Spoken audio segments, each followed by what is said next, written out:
When you worry too much, baka wala ka masyadong tanim na mabuti at natatakot kang umani ng itinanim.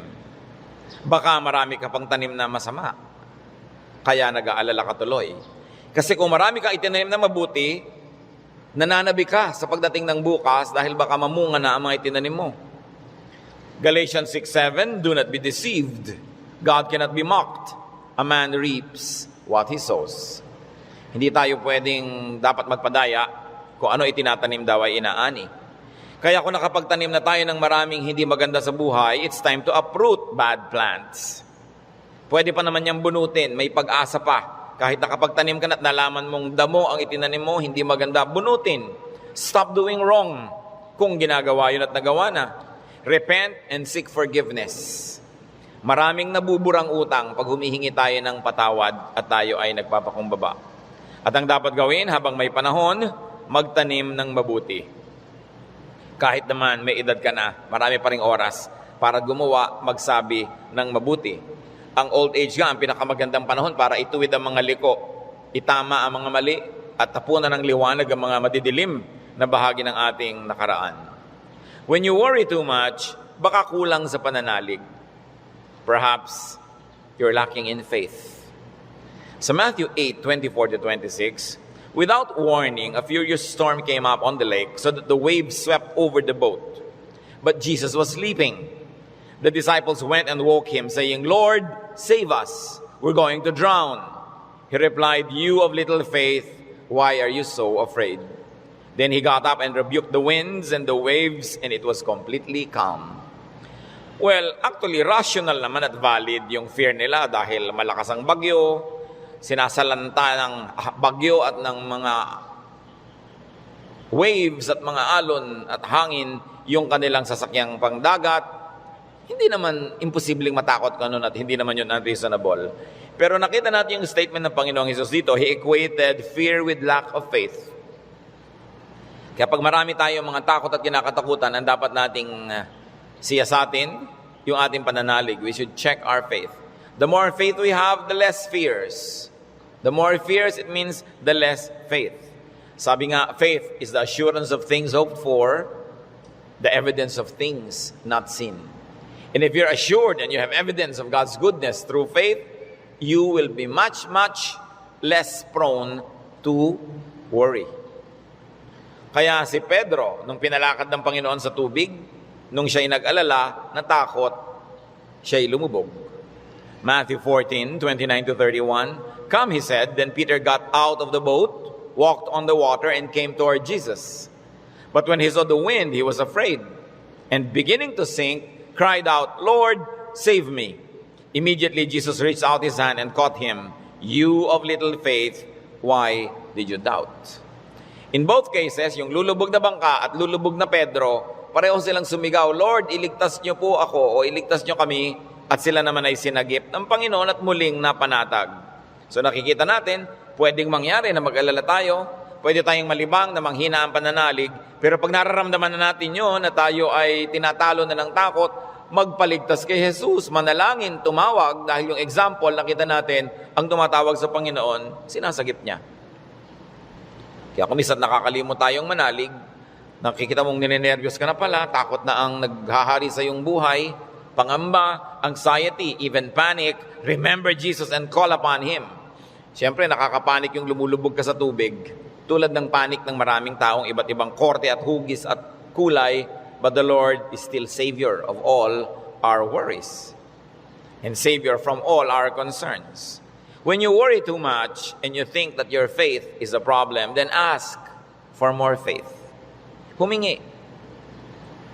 Kuminsan ang ating mga panalangin parang grocery list, shopping list, hingi nito, hingi nun. Maganda idagdag dyan yung bagay na hindi material. Humingi ka ng karagdagang pananalig, tibay ng pananalig, sapagkat yung taong may tibay ng pananalig, kahit anong bagyo ang dumating, kahit anong warning at signal ang marinig, hindi siya nababagabag. Mag-alala man, konti lang. Hindi siya natatalo at hindi siya nasasakal ng takot. Kaya ang sabi ng mga apostles sa Luke 17:5, increase our faith. Yan ang panalangin nila sa Panginoong Jesus. Sapagkat napatunayang kulang ang pananalig nila, ang diningin nila, dagdagan yon.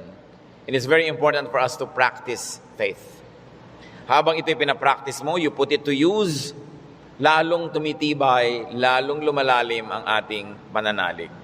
Kung tayo mapag-alala, baka kulang sa kaalaman sa mga pangako at salita ng Diyos.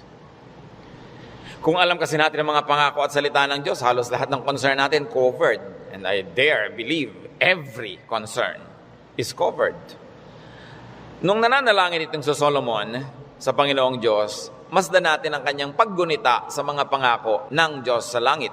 1 Kings 8:25. Now, Lord, God of Israel, keep for your servant David my father the promises you made to him when you said, you shall never fail to have a man to sit before me on the throne of Israel.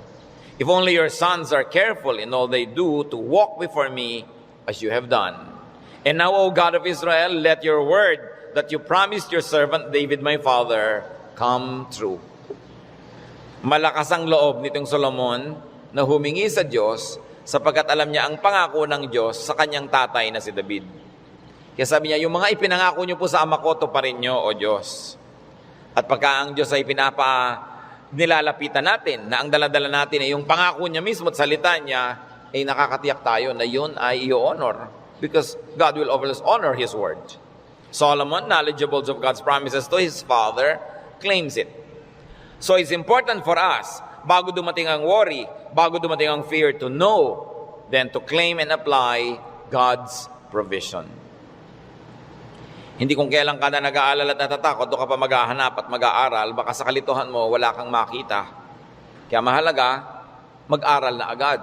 Sa uluhin ng mga salita ng Diyos, at i-quote sa sarili mo, i-quote sa pinoproblema mo, ang mga pangako niya. Bagamat kung hindi mo yung nagawa at may problema ka na at naghahanap ka pa rin, kapakipakinabang pa rin yun.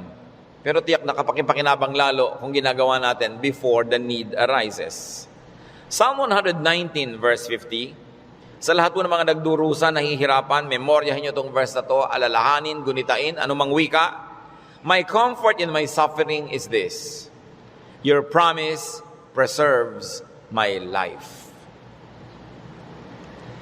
5 very big words here. Suffering. Namnamin natin ang Psalm 19:50, sabi, my comfort is my suffering. So unang-una, suffering. Pagka atin pong inalala yan, there is suffering. We all go through suffering. Pero sabi niya, my comfort in my suffering. Bawat suffering, bawat pagdurusa, may kakambal na ginhawa. May kakambal na pampalubag loob, pampalakas ng loob. Sa niya, my comfort in my suffering is this: your promise preserves my life. So, ang pangako ng Diyos, ang ginhawa ng mga nahihirapan, at ang salita ng Diyos ang nagpapalawig, nagpapahaba ng buhay ng tao. Kaya napakahalaga na alam niya ang mga pangako ng Diyos. Kung alam natin ang mga dealings ng Panginoon sa mga taong ang buhay ay nasa Biblia, nakita natin ang mga pinayagan ng Panginoon na hirap, at kung paano sa kahalos kaduluduluhan ay biglang darating ang rescue, biglang darating ang tulong, dahil mayroong dahilan ang Diyos. At ngayon, hindi lang nailigtas yung mga tao na yon, nagiging huwaran pa natin na maging tularan natin sila, ang kanilang pananalig at ang kanilang pagkapit sa Diyos, lalo't lalo may mamabigat na mga suliranin. Psalm 119, 116, sustain me according to your promise, and I will live. Do not let my hopes be dashed. So, sabing ganon, hawakan mo ako, akayin mo ako, patuloy mo akong buhayin ayon sa iyong pangako. At siguradong ako'y patuloy na mabubuhay. Huwag mo akong hayaang mawalan ng pag-asa. Maraming magagandang pangako ang Diyos. Dapat alam.